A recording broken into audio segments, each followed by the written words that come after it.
Hello students, welcome to my exam guide. और आज हम यहाँ पे यूके ट्रिपल एस सी के लिए केमिस्ट्री के इम्पोर्टेंट क्वेश्चंस को डिस्कस करने जा रहे हैं। ये हमारी सीरीज का पहला पार्ट रहने वाला है और इसमें हम एनसीईआरटी 9th क्लास के 20 इम्पोर्टेंट एमसीक्यू डिस्कस करने वाले, जो चैप्टर नंबर 1 से हमारे बनेंगे। ये हमारे वन दरोगा और लैब असिस्टेंट जो एग्ज़ाम है उसके लिए ये सीरीज इंपॉर्टेंट रहने वाली है।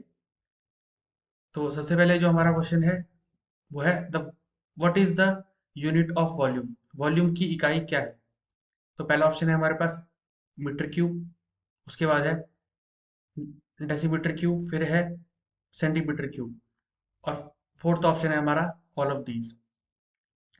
तो यहाँ पे हमें ऐसा ही यूनिट नहीं पूछा हुआ, यहाँ पे हमें सिंपल यूनिट पूछी हुई है। तो इसका जो करेक्ट आंसर हो जाएगा हमारा option number D, all of these हो जाएगा। बट अगर हमसे यहाँ पे पूछा होता है एसआई यूनिट, अगर एसआई यूनिट की बात की जाती है यहाँ पे, तो हम मीटर क्यूब हमारा आंसर होता। सेकंड क्वेश्चन है हमारा melting point of I is. तो जो इसका ऑप्शन है हमारा, ऑप्शन नंबर ए इसका हमारा करेक्ट आंसर रहने वाला है। इसके बाद थर्ड जो क्वेश्चन है हमारा, that is in which state of matter do particles have the maximum freedom of movement. पदार्थ की किस अवस्था में कणों को गति की अधिकतम स्वतंत्रता होती है? तो ये होती है हमारी गैस फेज में। कि अब हमें पता है कि जो हमारा, अगर हम मॉलिक्यूल्स की बात करें तो जो सॉलिड्स होते हैं उसमें हमारा क्या है, क्लोजली पैक्ड है। यहाँ पे हमारा टाइट टाइट पैक है। और अगर हम बात करेंगे लिक्विड में, तो यहाँ पे थोड़ा थोड़ा जो डिस्टेंस होता है वो कम हो जाता है हमारा, थोड़ा ज़्यादा हो जाता है मतलब डिस्टेंस। और अगर वही बात करेंगे हम गैस फेज की, तो यहाँ पे ये समझ लो कि इतना ही इसका एरिया है, इस चीज इस कंटेनर का भी इतना एरिया है इस कंटेनर का। और यहाँ पे हम देख सकते हैं, यहाँ पे हमारे 6 मॉलिक्यूल्स आ गए, 6 पार्टिकल आ गए, और यहाँ पे हमारे 4 आ चुके हैं, और गैस वाले में हमारे पास 2 ही रह चुके हैं। तो यहाँ पे हम देख सकते हैं कि इनके लिए ज़्यादा फ्रीडम है ना, ये ज़्यादा मूव कर सकते हैं फ्रीली इधर उधर को, ये थोड़ा कम फ्रीली मूव करेंगे। और ये वाले हैं जो, ये सबसे ही लेस मूवमेंट होगी, सबसे ज़्यादा कम मूवमेंट होगी इसके अंदर। तो इसका जो करेक्ट आंसर है हमारा ऑप्शन नंबर सी रहने वाला है। उसके बाद फोर्थ क्वेश्चन है हमारे पास, the process of changing a solid directly into a gas is called. किसी भी ठोस को सीधे गैस में बदलने की प्रक्रिया को क्या कहते हैं? तो जो ये होता है इसको हम कहते हैं सब्लिमेशन, उदात्तीकरण इसे हिंदी में हम कहेंगे। उसके बाद नेक्स्ट क्वेश्चन है हमारे पास, which of the following is a characteristics of liquid state of matter. निम्नलिखित में से कौन सी विशेषता पदार्थ की द्रव अवस्था की है? तो इसमें जो हमारा करेक्ट ऑप्शन रहने वाला है, that is option number B, definite volume. क्योंकि जो हमारी वॉल्यूम होती है वो एक डेफिनेट हो सकती है, वो फिक्स्ड हो सकती है। बट जो शेप है वो डेफिनेट नहीं होती है लिक्विड में, क्योंकि हमें पता है ये किस में होती है, हमारी सिर्फ सॉलिड में होती है। जो हमारा शेप होता है वो फिक्स्ड होता है। No particle inter particle force, ये भी हमारा इनकरेक्ट हो जाएगा। और हाई कंप्रेसिबिलिटी, ये भी हमारी इनकरेक्ट हो जाएगा। तो सबसे सही आंसर है जो हमारा ऑप्शन नंबर बी हमारा करेक्ट रहने वाला है। फिर उसके बाद है विच of the following is an example of bulk phenomena. तो बल्क फिनोमिना क्या होता है हमारा? तो जो चेंज आएगा हमारे पूरे जो सैंपल होगा उसमें पूरे में ही चेंजेस आएंगे। और अगर हम सरफेस फिनोमिना की बात करते हैं, तो उसमें क्या होगा, सबसे पहले जो अपर पार्ट होगा, सरफेस वाला पार्ट होगा, सबसे पहले उसमें चेंज आना शुरू होगा। बट जो बल्क फिनोमिना होता है उसमें सारे जो पार्टिकल्स होते हैं उनमें चेंजेस आने शुरू होते हैं। तो इसका जो हमारा करेक्ट आंसर रहने वाला है वो है हमारा मेल्टिंग, क्योंकि ये मेल्टिंग हमारा क्या है, बल्क फिनोमिना है। और इवेपोरेशन और जो सरफेस टेंशन है ये हमारे सरफेस फिनोमिना हो जाते हैं। उसके बाद है what happens two molecules of a substance when it is heated.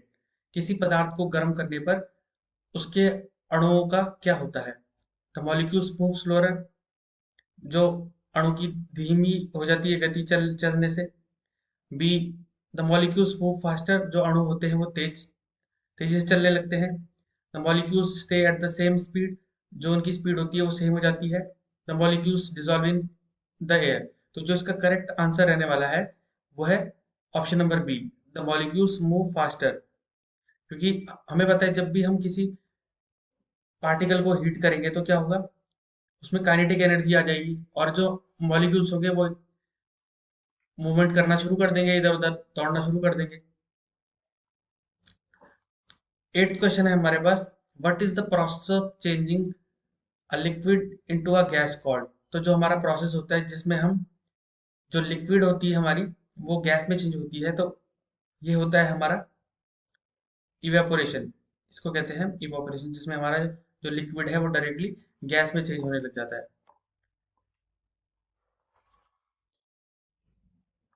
Ninth question है हमारे पास, which of the following correctly describe the arrangement of particles in a solid. निम्नलिखित में से कौन सा ठोस में कणों की व्यवस्था का सही वर्णन करता है।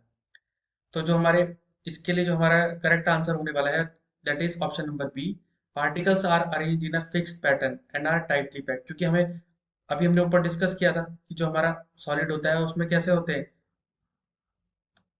जो मॉलिक्यूल्स होते हैं उनका एक पर्टिकुलर अरेंजमेंट होता है, वो एक फिक्स पैटर्न में होते हैं और वो पास पास पैक होते हैं। तो यही हमारा क्वेश्चन में पूछा गया था कि जो सॉलिड है उसका कैसा अरेंजमेंट होता है, वो टाइट, वो उनका एक फिक्स पैटर्न होता है और वो टाइटली पैक्ड होते हैं। क्वेश्चन नंबर 10 है हमारे पास, which of the following is the best definition of matter. तो निम्नलिखित में से पदार्थ के लिए सर्वोत्तम परिभाषा कौन सी है। तो इसका जो करेक्ट आंसर है हमारे पास वो है option number B, matter is anything that has some mass and occupies space. पदार्थ वह वस्तु है जिसमें कोई द्रव्यमान होता है और जो कोई स्थान भी घेरता है। तो हमें हमेशा ये वाले जो दो कीवर्ड है ये हमेशा हमेशा किसी भी ऑप्शन में हमें ये चेक करने हैं, वही हमारा करेक्ट आंसर रहेगा। फिर है 11th क्वेश्चन हमारे पास, which of the following is not a property of matter. इनमें से कौन सी ऐसी प्रॉपर्टी है जो मैटर की नहीं है, जो पदार्थ का गुण नहीं है इनमें से, वो हमें बताना है। तो इसके लिए जो हमारा करेक्ट ऑप्शन है वो है option number C, matter is always visible. जो पदार्थ होता है हमेशा दिखाई देता है, जरूरी नहीं है। जो एयर है वो हमें दिखती नहीं है, बट उसका एक मास है, ये बात सच है। उसका कोई वॉल्यूम होगा, ये भी सही है, और वो कुछ स्पेस ऑक्यूपाई करेगी, कुछ स्थान घेरेगी, तो ये भी हमारी करेक्ट स्टेटमेंट है। बट वो हमेशा दिखाई दे, ये हमारा कोई प्रॉपर्टी नहीं है मैटर की। उसके बाद 12th क्वेश्चन है हमारे पास, what is the state of matter in which particles are closest together and have a fixed shape. ये अभी हमने पहले ऊपर वाले क्वेश्चन में भी डिस्कस कर लिया था कि कौन सा ऐसा वो है जिसमें सबसे ज्यादा क्लोज होंगे, जो मॉलिक्यूल्स होंगे, पार्टिकल्स होंगे, वो बहुत पास पास होंगे और उनका कुछ फिक्स शेप होगा। तो इसका आंसर भी हमारा क्या हो गया, ऑप्शन नंबर ए। 13वां क्वेश्चन है जो है हमारे पास वो है, विच of the following factors affect the rate of evaporation. तो कौन सा ऐसा कारक है जो वाष्पीकरण की दर को प्रभावित करता है। अब इसमें ये नहीं पूछा हुआ कि नेगेटिव इफेक्ट या पॉजिटिव इफेक्ट, मतलब ये लिखा है कि डिफरेंस आएगा ही आएगा, कुछ ना कुछ आएगा, पॉजिटिव भी आ सकता है और नेगेटिव भी आ सकता है। तो ये टेम्परेचर यानी तापमान, ये भी इफेक्ट करेगा हमारा। ह्यूमिडिटी, आर्द्रता कहते हैं उसे, वो भी इफेक्ट करेगी। विंड, जैसे हवा की बात करें तो वो भी अफेक्ट करेगी। तो हमारा करेक्ट आंसर हो जाएगा ऑल ऑफ दीज। इसका एग्जांपल ऐसे समझ सकते हैं कि अगर हम कोई कपड़े छत में हम सुखाने के लिए डालते हैं, तो जब टेम्परेचर हाई हाई होगा, जब गर्मियां होगी ज़्यादा, तो कपड़े जल्दी सूखेंगे, और ह्यूमिडिटी होगी तो वो देर में सूखेंगे। मतलब यहाँ पे लिखा है इफेक्ट करेगा, मतलब कि कुछ ना कुछ चेंजेस आने जरूरी है उसमें। तो ह्यूमिडिटी आ गई मतलब उमस है, तो कपड़े देर में सूखेंगे। और हवा होगी, हवा है तो एयर में मूवमेंट है, तो इससे भी जो जो इवेपोरेशन होगी वो इंक्रीज होगी। तो मतलब इसमें ये बोल रहा है फैक्टर वो है जो अफेक्ट करे। तो ये सारे हमारा करेक्ट ऑप्शन हो जाता है। फिर इसके बाद 14th क्वेश्चन है हमारे पास, लेटेंट हीट ऑफ फ्यूजन। संलयन की गुप्त ऊष्मा क्या है। तो इसका जो करेक्ट आंसर है हमारे पास वो है option number C, the heat required to check convert solid into liquid at a constant temperature. तो ये जो तीन तीनों टर्म्स हैं, ये कीवर्ड ही हमें याद रखने पड़ेंगे, सॉलिड भी और लिक्विड भी और कांस्टेंट टेम्परेचर भी। तब हम यहाँ पे कहेंगे कि latent heat of fusion. 15th question है हमारे पास, which of the following best defines the latent heat of vaporisation. अब ये पूछ रहा है हमें लेटेंट हीट ऑफ वेपोराइजेशन के लिए कौन सा हमारा करेक्ट आंसर रहने वाला है। तो इसमें हमें याद रखना है हमेशा द अमाउंट ऑफ हीट, जो हमारा बी ऑप्शन है हमारा करेक्ट रहने वाला है। The amount of heat required to change a liquid, जिसमें लिक्विड क्या चेंज होगा, डायरेक्ट गैस में चेंज होगा। और ये भी कहाँ पे होगा, जब हमारे पास कांस्टेंट टेम्परेचर होगा। तो जो स्थिर तापमान का द्रव द्रव को गैस में बदलने के लिए आवश्यक ऊष्मा होती है, वो हमारी लेटेंट हीट ऑफ वेपराइजेशन होती है, जिसको हम वाष्पीकरण की गुप्त ऊष्मा कहते हैं। 16th क्वेश्चन हमारे पास है कि what happens during the sublimation of camphor. तो जब कपूर में सब्लिमेशन होता है तो उसमें क्या हमें क्या शो होता है, तो उसमें ऑप्शन नंबर बी हमारा करेक्ट ऑप्शन रहने वाला है, आंसर रहने वाला है। इसमें जो कैम्फर टर्न्स इनटू गैस, वो गैस में बदल जाती है बिना लिक्विड स्टेट में पास किए हुए। जो कपूर होती है वो तरल अवस्था से गुजरे बिना गैस में बदल जाती है। तो ये हमारा करेक्ट ऑप्शन रहने वाला है इस क्वेश्चन के लिए। नेक्स्ट हमारे पास आता है फॉर्मूला, जिसमें हम क्या करेंगे, जो टेम्परेचर होगा हमारे पास गिवन टेम्परेचर, अगर वो हमें सेल्सियस में दिया है तो वो हम उसे फ़ारेनहाइट में कर सकते हैं, और फ़ारेनहाइट में दिया होगा तो सेल्सियस में कर सकते हैं। तो उसके लिए जो हमारा करेक्ट ऑप्शन है वो है ऑप्शन नंबर बी। ये वाला फॉर्मूला जैसे F इज इक्वल टू 9/5, और जो डिग्री सेल्सियस हमारा, जिसको हम जो भी यहाँ पे वैल्यू होगी हमारी, उसे कन्वर्ट करेंगे और इसे कैलकुलेट करने के बाद इसमें +32 करेंगे तो हमारा फ़ारेनहाइट का जो हमारा वैल्यू है वो आ जाएगा।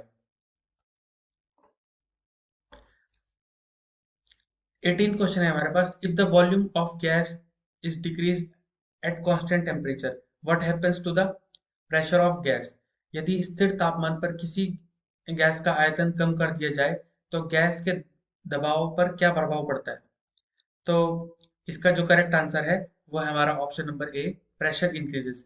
जब भी हमारे पास प्रेशर रिलेटेड या टेम्परेचर से रिलेटेड और वॉल्यूम से रिलेटेड क्वेश्चन आए तो हमें सिर्फ एक फॉर्मूला याद रखना है, that is PV is equal to NRT. और बाकी ये टर्म्स है आप इन्हें इग्नोर कर सकते हैं।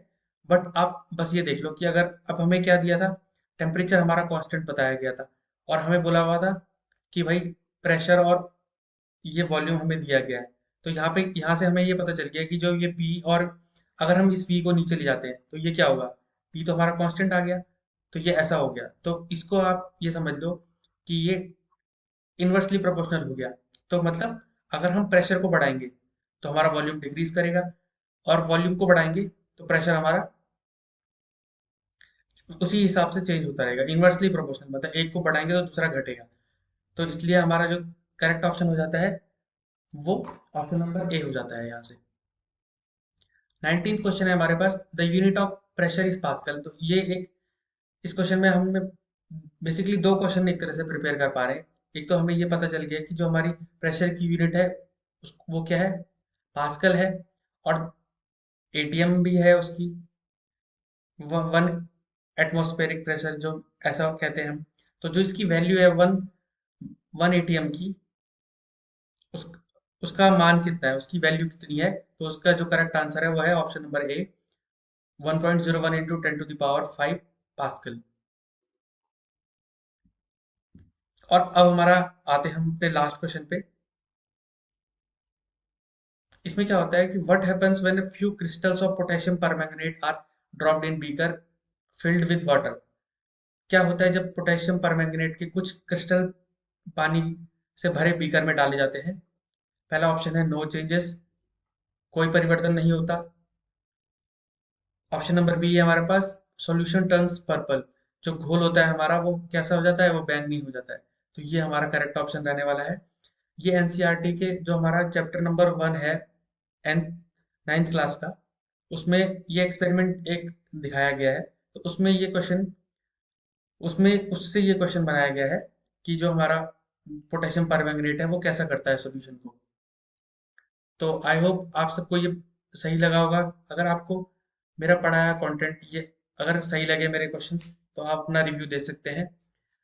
आप मेरी वीडियो को लाइक करना और मेरे चैनल को सब्सक्राइब करना। Thank you.